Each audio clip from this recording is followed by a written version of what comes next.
Je m'appelle Christy. Je déteste vraiment mes parents. Ce que je déteste particulièrement, c'est qu'ils se soucient toujours de l'image qu'ils donnent aux autres. Ils font semblant d'être gentils avec moi uniquement pour améliorer leur réputation auprès des autres. J'ai l'impression que c'est la chose la plus importante pour eux. Pour cette raison, j'ai toujours été très disciplinée à la maison. On me harcelait constamment sur les moindres détails des manières et de la façon de parler. Bien sûr, je me suis rebellée. Mais ils n'ont jamais écouté mes opinions. En fin de compte, tout ce qui les intéresse, c'est d'être bien vu par les autres. On attendait donc de moi que j'agisse poliment. Je me suis dit que c'était normal. Combien de temps encore vais-je devoir endurer cela? Devrais-je vivre ainsi pour toujours? J'ai envie de m'enfuir de chez moi. Enfant, j'étais constamment prisonnière de ces sentiments. Mais, étonnamment, un tournant s'est produit très tôt. Lorsque j'étais à l'école primaire, une sœur nommée Nikki est née. Nikki était plus mignonne que moi et mes parents se sont naturellement tournés vers elle. Ensuite, tout leur amour a commencé à se déverser sur Nikki. C'est pourquoi j'ai naturellement pris mes distances avec mes parents. Peut-être que cela rendrait les choses un peu plus faciles. C'est ce que je pensais, mais en réalité, l'obsession de mes parents n'a pas disparu. Je m'en suis rendu compte lorsque j'étais en 3e année de lycée. Et la réaction de mes parents lorsque j'ai parlé de mon désir de trouver un emploi l'a montré clairement. En fait, depuis que je suis enfant, je ne pense qu'à quitter la maison.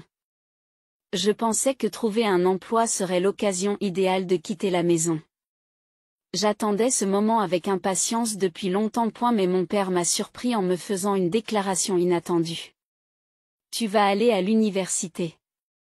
Je n'ai pas pu cacher ma surprise face à son ton ferme.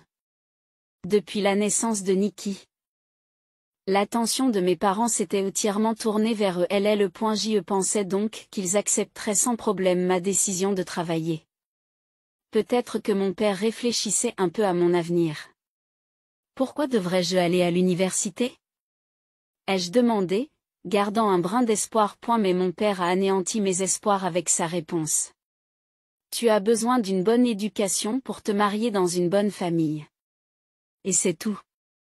Finalement, j'ai compris que leur comportement avait toujours été motivé par cette raison. Ils avaient l'intention d'utiliser mon mariage pour se faciliter la vie. Je veux travailler et être indépendante, ai-je soutenu. Alors, vas-tu préparer toi-même l'argent du déménagement? Face à cette réplique, je me suis tue. Parce que mes parents se souciaient de l'opinion des autres, j'avais reçu une allocation raisonnable. Cependant, je n'avais pas assez d'argent de côté pour déménager. De plus, mon lycée interdisait les emplois à temps partiel. Je ne voyais aucun moyen d'obtenir l'argent nécessaire pour déménager par mes propres moyens. Mon père le savait et c'est pour cela qu'il avait dit cela. Comme je restais silencieux, incapable de répondre, mon père s'est moqué de moi et m'a dit, « Combien d'argent penses-tu que nous avons dépensé pour toi? Peux-tu le rembourser ?» Je n'arrivais pas à trouver les mots. Et si tu ne peux pas le faire, alors tu iras à l'université. Je ne pouvais pas m'y opposer.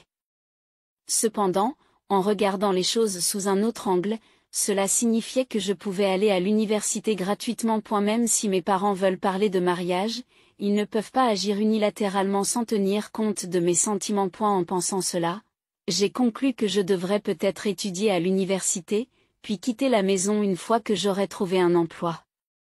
J'ai donc décidé de suivre la suggestion de mon père et d'aller à l'université. Je me suis inscrite dans une université locale, mais comme je ne venais que pour faire des études, je n'avais pas le droit de vivre seul. Mon père n'était pas intéressé par ce que j'allais étudier à l'université. Tu n'as pas à payer les frais de scolarité, mais tu dois contribuer aux dépenses du ménage. Je t'autorise à travailler à temps partiel. C'est ce que mon père m'a dit au début de l'université. Combien pour les frais de subsistance? Environ $500. J'avais l'intention de travailler dur à l'université. Mais mon père n'a jamais compris ce sentiment. Par conséquent, j'ai fini par jongler avec des emplois à temps partiel entre les cours. Pour moi, $500 n'était pas une petite somme. Avec les bulletins de notes et les examens, je n'avais que quelques heures par jour à consacrer au travail. Je me suis débrouillée pour gagner juste assez d'argent. Mais je ne peux pas gâcher cette opportunité. J'ai sacrifié mon sommeil pour me concentrer sur l'université et le travail. Mes efforts ont porté leurs fruits et j'ai pu obtenir mon diplôme universitaire. J'ai même obtenu une offre d'emploi d'une société immobilière. Je peux enfin quitter la maison. C'est ce que je pensais, mais la réalité n'a pas été aussi clémente. J'ai parlé à mon père de l'offre d'emploi que j'avais obtenue. Tu peux accepter ce travail, mais je ne t'autoriserai pas à vivre seul, a-t-il déclaré. Pourquoi? Et si tu te retrouves avec un inconnu en vivant seul? Je me débrouillerai. Quoi que tu dises, ne déménage pas avant de t'être marié. Pourquoi ne pas le faire? Alors, peux-tu rembourser la totalité des frais d'inscription à l'université? Si tu peux le rembourser, je t'autoriserai à vivre seul. Comment pourrais-je payer cela? Je t'ai donné tout l'argent que j'ai gagné en travaillant à temps partiel. Alors, vivre seul est impossible, dit-il en riant bruyamment. Il semblait que tout se déroulait selon les plans de mon père.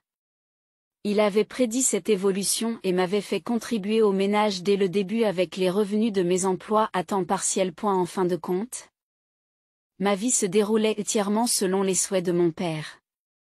Ne pourrais-je jamais défier mon père? C'est avec ces pensées que j'ai fait mes premiers pas en tant qu'adulte actif.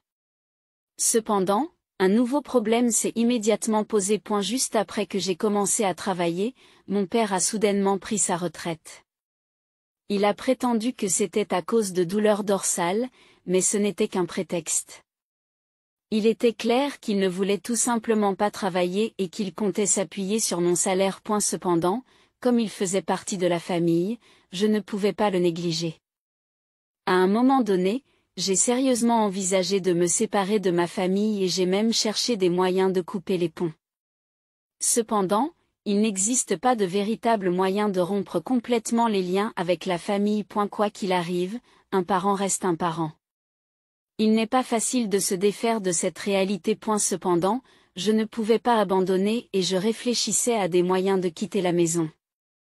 Je pensais qu'un jour viendrait où je pourrais subvenir à mes besoins, alors j'économisais de l'argent. Mais mon père n'a pas voulu tenir compte de ces projets. Un jour, des années après avoir commencé à travailler, je suis rentrée à la maison et j'ai trouvé un gâteau sur le bureau. S'est-il passé quelque chose? Lorsque j'ai posé la question, Nikki m'a répondu avec joie que j'avais été acceptée dans l'école de mes rêves. Tu as été acceptée? Félicitations. Merci. Nikki battait des mains de joie. J'étais également heureux pour Nikki. Cependant, les mots de mon père ont rapidement assombri mon expression. Les frais d'études de Nikki, c'est toi qui les paieras, n'est-ce pas? Moi. Bien sûr. Je ne peux pas travailler parce que j'ai mal au dos. Quelle chose irresponsable à dire. Tout le monde pouvait voir que mon père avait l'air en bonne santé, mais je ne pouvais pas me permettre de le mettre en colère ici. Et puis, c'est vrai qu'il n'a pas d'argent. Si je ne paie pas les frais de scolarité de Nikki, elle ne pourra pas aller à l'université. En comprenant cela, mon père pourrait rester calme. Cela retarderait encore plus mon déménagement. Pour mon père, c'est faire d'une pierre deux coups, assurer l'éducation de Nikki et empêcher mon indépendance. Nikki est une fille adorable. Grâce à elle, j'ai pu maintenir une relation avec mes parents quand j'étais jeune. Nikki ne s'en rend peut-être pas compte, mais je lui en suis reconnaissante. J'ai donc décidé de payer les frais de scolarité de Nikki. On dirait que je ne pourrai pas vivre seule pendant un certain temps. Un jour, j'ai exprimé mes frustrations à l'égard de mon père en buvant seul jusque tard dans la nuit. Nikki a commencé à fréquenter l'université avec plaisir. Pour gagner de l'argent pour les frais de scolarité de Nikki, j'ai travaillé encore plus dur qu'avant. À force de passer mes journées ainsi, j'ai fini par m'épuiser. Un jour, fatiguée comme je l'étais, j'ai laissé mon portefeuille dans l'entrée de la maison lorsque je suis partie travailler. Je ne m'en suis rendu compte que lorsque je suis arrivée à la gare et que j'ai essayé de passer les guichets. Oh non, mon portefeuille. Je me souvenais l'avoir sorti à l'entrée en quittant la maison. Je me suis empressée d'appeler à la maison. Niki a pris le portefeuille et s'est rendu à la gare, m'a répondu ma mère. Niki l'a fait. Elle a dit qu'elle était sur le chemin de l'université. En entendant cela, j'ai commencé à courir. Puis j'ai aperçu Niki dans une épicerie fine près de la gare. On aurait dit qu'elle y avait fait quelques achats, elle tenait quelque chose à la main. Niki. Tu as apporté mon portefeuille? Oui, le voilà. Niki a sorti mon portefeuille. J'ai immédiatement vérifié à l'intérieur. Je suppose qu'on ne me fait pas confiance, hein? Le badge de l'employé est là-dedans. Ce serait un gros problème si je le perdais. Il y avait aussi une carte d'entreprise et une carte de glace à l'intérieur. J'ai été soulagée de voir qu'aucun argent n'avait été utilisé. Merci beaucoup. J'ai remercié Niki et je suis rapidement retournée à la gare. Grâce à Niki, je suis arrivée à l'heure au travail. Je dois être plus prudent à partir de maintenant. Plus tard, en rentrant chez moi, j'ai acheté un gâteau pour montrer ma gratitude à Niki. Niki a apprécié le gâteau et j'étais content de l'avoir remercié. Cependant, à ce moment-là, je n'avais encore rien compris. Quelques jours plus tard, Judy, de la comptabilité, est venue me voir. Christy. Vous avez un moment? C'est une collègue expérimentée qui m'a beaucoup aidée. Lorsque je vivais chichement, elle m'a donné des vêtements et des produits de beauté gratuitement. Elle m'a beaucoup aidée dans ma vie personnelle et professionnelle. Je pensais donc qu'il s'agirait d'une affaire personnelle de sa part. Cependant, contrairement à mes attentes, Judy m'a conduit dans un endroit isolé. Pourquoi sommes-nous venus jusqu'ici? Quelque chose ne va pas, il est difficile de parler là-bas. Je voulais vérifier quelque chose. Avez-vous utilisé la carte de l'entreprise pour autre chose que des ventes récemment? La carte de société dont elle parle est une carte d'entreprise. Elle est émise par l'entreprise pour gérer les dépenses de manière centralisée. Comme je travaille dans la vente, j'ai une carte d'employé. Toutefois, les retraits sont effectués à partir du compte de l'entreprise, de sorte qu'il est immédiatement évident qu'elle est utilisée à des fins personnelles. Je n'aurais pas dû l'utiliser à d'autres fins que la vente.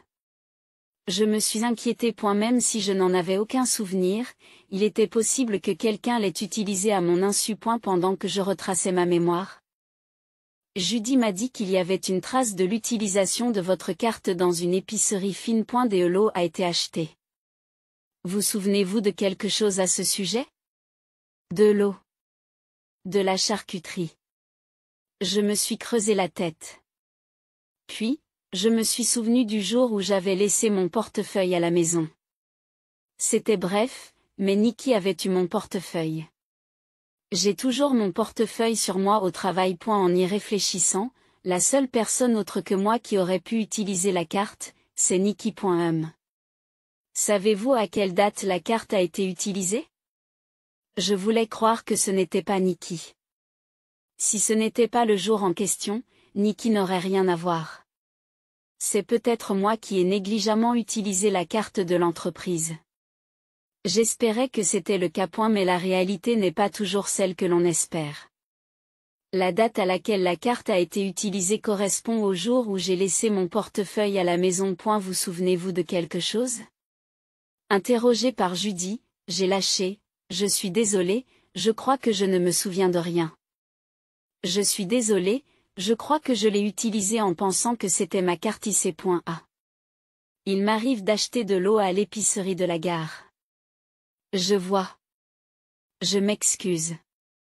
Je ferai plus attention à l'avenir.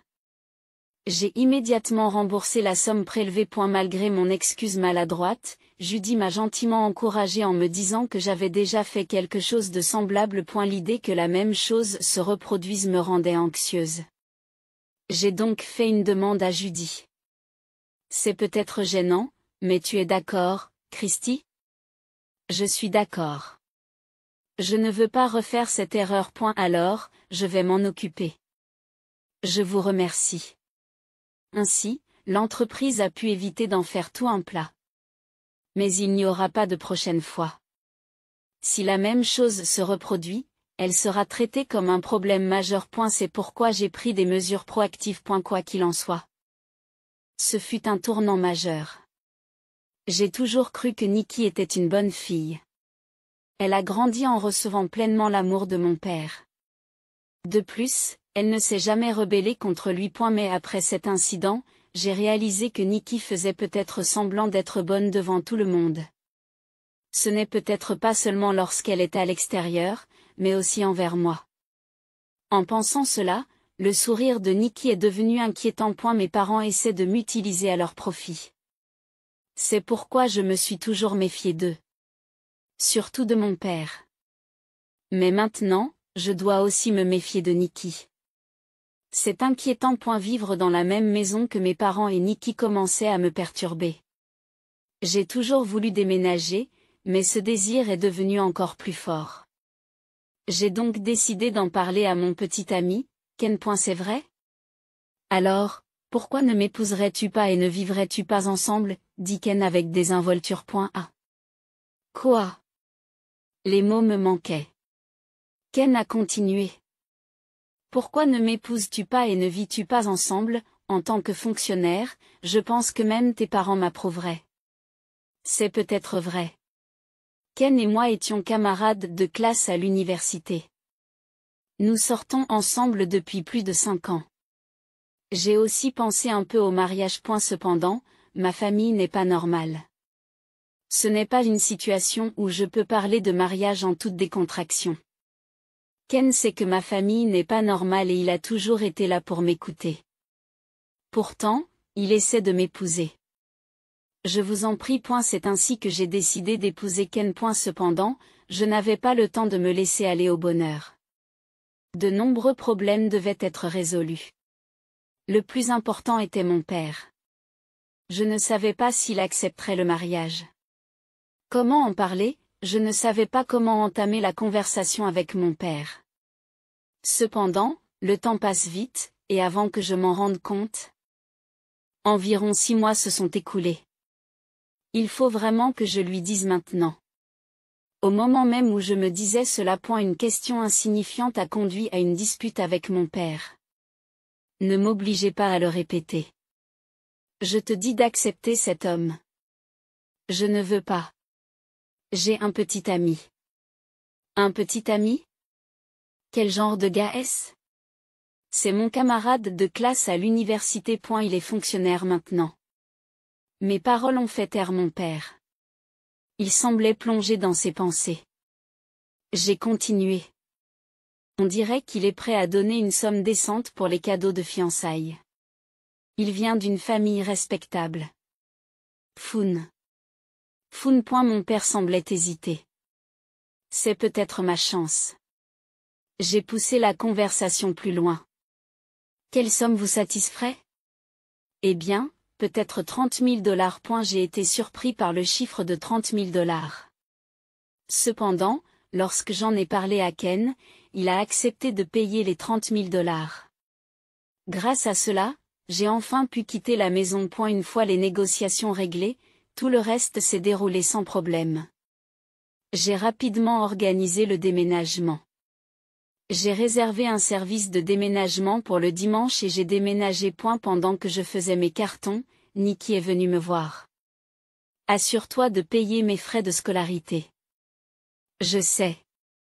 Il y a quelque chose que je voulais te demander. Tu as utilisé ma carte pour faire des achats avant, n'est-ce pas? Oh, tu l'as remarqué.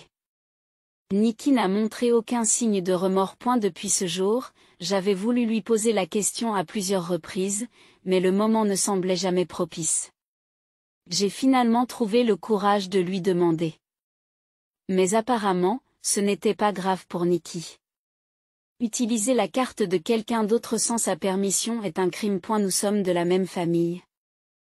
Cela ne devrait pas poser de problème. Sa réponse ne montrait aucun sentiment de culpabilité. J'étais furieux.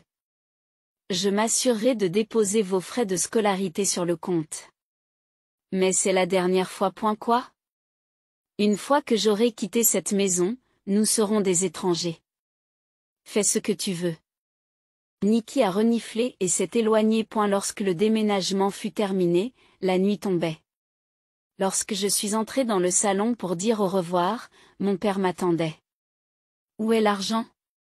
Tu ne penses qu'à l'argent. Je le laisse ici. Mon rêve était de faire du profit en te mariant à une famille riche. Es-tu satisfaite maintenant? J'ai déjà beaucoup contribué à cette maison au fil des ans. Oui, maintenant c'est au futur mari de Nikki de décider. Mon père rit de satisfaction. L'idée qu'il puisse venir dans ma nouvelle maison pour réclamer de l'argent à l'avenir m'irritait. Mais je n'aurais qu'à les conduire si cela se produisait. Ensuite, nous avons pris notre dernier repas en famille. Mais Nikki n'était pas là. Elle semblait être sortie jouer avec des amis. C'était un soulagement pour moi de ne pas voir son visage.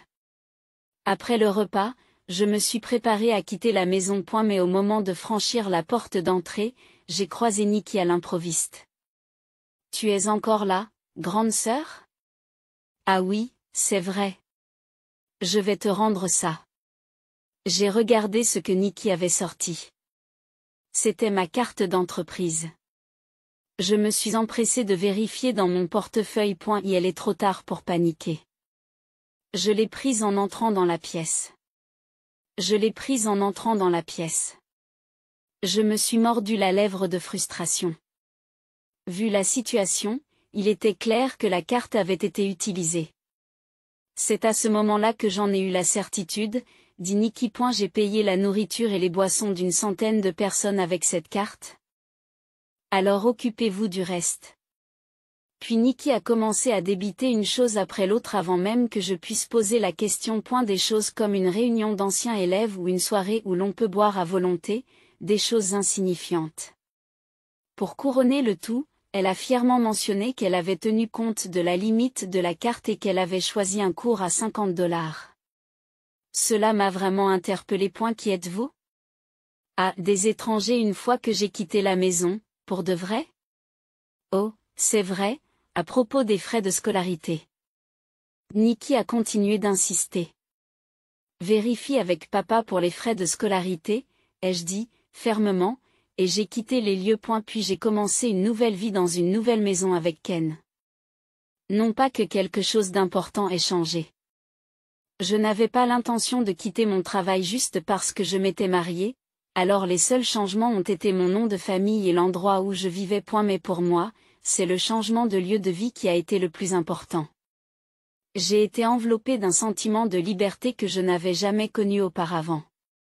J'ai profité de la vie avec Ken, en espérant que ce bonheur durerait toujours. Environ 6 mois plus tard, Nikki s'est présentée sur mon lieu de travail. Je sais que tu es là. Sors d'ici. Nikki faisait une scène à la réception de l'entreprise. En entendant cela, je me suis précipitée à la réception. Nikki, que fais-tu ici? Tu m'as piégé. Nikki m'a crié dessus. Puis, brandissant son livret de banque, elle s'est mise à pester. On m'a dit que les frais de scolarité n'avaient pas été payés. Explique-toi bien. J'ai bien déposé l'argent. Tu as bien vérifié? Qu'est-ce qui se passe? S'ils disent que l'argent n'a pas été payé, c'est qu'il n'est pas là, n'est-ce pas? Revérifie ton livret de banque. Tu n'es plus un enfant. Ne me traite pas comme un imbécile. J'ai une offre d'emploi. Je suis un adulte responsable. Nikki a crié fort. Puis, j'ai soupiré et j'ai dit, regarde ici. Il y a un dépôt de $5000, n'est-ce pas? J'ai fait ce dépôt. Mais il a été retiré par la suite, n'est-ce pas? C'est vous le coupable, n'est-ce pas? Vous êtes sûr que ce n'est pas vous? Je n'ai pas la carte, donc je n'ai pas pu faire ça. Ça veut dire que c'est le cas. N'avez-vous pas dit auparavant que vous aviez payé les repas de 100 personnes avec la carte? Ah bon? Des repas pour 100 personnes. N'avez-vous pas dit que vous aviez une réunion? Avez-vous oublié? Alors que je l'interrogeais, le teint de Nikki est devenu pâle. Puis, troublée, elle s'est mise à parler. Cette fois-là, il aurait fallu payer avec la carte de l'entreprise. Pas avec votre carte. Elle ne semblait toujours pas comprendre. J'ai donc expliqué la situation en détail. La carte d'entreprise retire naturellement de l'argent du compte de l'entreprise. Cette partie est correcte. Mais pourquoi, après que vous avez utilisé sans autorisation la carte d'entreprise qui se trouvait dans mon portefeuille, j'ai fait modifier le compte de retrait au cas où. Comment avez-vous pu faire cela? En effet, Nikki a utilisé la carte de l'entreprise. Cependant, j'avais changé le compte de retrait du compte de l'entreprise à celui que j'avais désigné. Cela complique les demandes de remboursement, mais me permet d'utiliser la carte à des fins personnelles. En outre, si la carte est utilisée par erreur par quelqu'un d'autre, cela n'affecte pas l'entreprise. Ainsi, lorsque Nikki a payé les repas, l'argent a été retiré de mon compte personnel. Ici, il est indiqué qu'un paiement de $5 000 a été effectué. Cet argent a disparu parce que vous l'avez utilisé. Mais qu'en est-il des frais d'inscription à l'université? J'ai déposé l'argent comme on me l'a demandé, ce n'est donc plus mon problème. Pourquoi ne pas vous en occuper vous-même? En entendant cela, Nikki a recommencé à faire du grabuge. Au bout d'un moment, la police est arrivée et Nikki a été maîtrisée par un officier. C'est une erreur. Je n'ai rien fait de mal. Vous avez dit vous-même que vous aviez utilisé la carte de mon entreprise. En quoi est-ce une erreur? Mais, je vous ai prévenu la première fois que vous l'avez utilisée que c'était un crime. Non. Nikki a été emmenée par la police pour être interrogée. Cependant, je n'ai pas fait de rapport de police. Je n'avais pas besoin de le faire. C'est parce qu'une vidéo de Nikki provoquant une scène dans l'entreprise avait été postée sur les médias sociaux par quelqu'un. Naturellement, elle s'est répandue rapidement. Nikki a été sanctionnée par son université et expulsée. Soucieux de leur réputation, mes parents ont emmené Nikki et ont quitté l'État. Ils pensaient pouvoir échapper au scandale dans un endroit où personne n'était au courant de l'agitation. Là-bas, ils prévoyaient de trouver un mari pour Nikki et d'obtenir de l'argent de sa famille. Christy, tu es la seule sur qui nous pouvons compter. Nikki a eu des problèmes avec son partenaire, et il demande une compensation. M'a soudain envoyé mon père. Je suis désolé, mais si vous venez chez moi, je vais devoir déposer un rapport de police sur l'incident de Nikki, les ai-je prévenus. Après cela, la communication s'est arrêtée brusquement. Bien qu'il soit censé ne pas avoir d'argent ni d'emploi, j'ai commencé à m'inquiéter. J'ai engagé une agence de détectives pour enquêter discrètement, et il s'est avéré que tous les trois travaillaient dans un entrepôt logistique. Comme l'entrepôt appartenait à l'entreprise avec laquelle Nikki avait des problèmes, on leur avait probablement dit de travailler pour rembourser leurs dettes s'ils n'avaient pas d'argent. En apprenant qu'ils travaillaient toute la journée dans l'entrepôt, je me suis senti soulagé. De cette façon, ils pouvaient gagner suffisamment d'argent pour couvrir l'indemnisation et leurs frais de subsistance. Ils devraient pouvoir subvenir à leurs besoins sans souci, et j'ai donc décidé de les laisser vivre. Un mois seulement s'était écoulé depuis que mes parents avaient déménagé, mais mon père m'avait soudain envoyé un tel message. Étant donné qu'ils ont causé des problèmes en l'espace d'un mois seulement, il est probable qu'ils continueront à en causer. Tout va si bien que je suis un peu inquiet pour l'avenir. Mais pour l'instant, je veux profiter pleinement du bonheur que j'ai atteint avec Ken.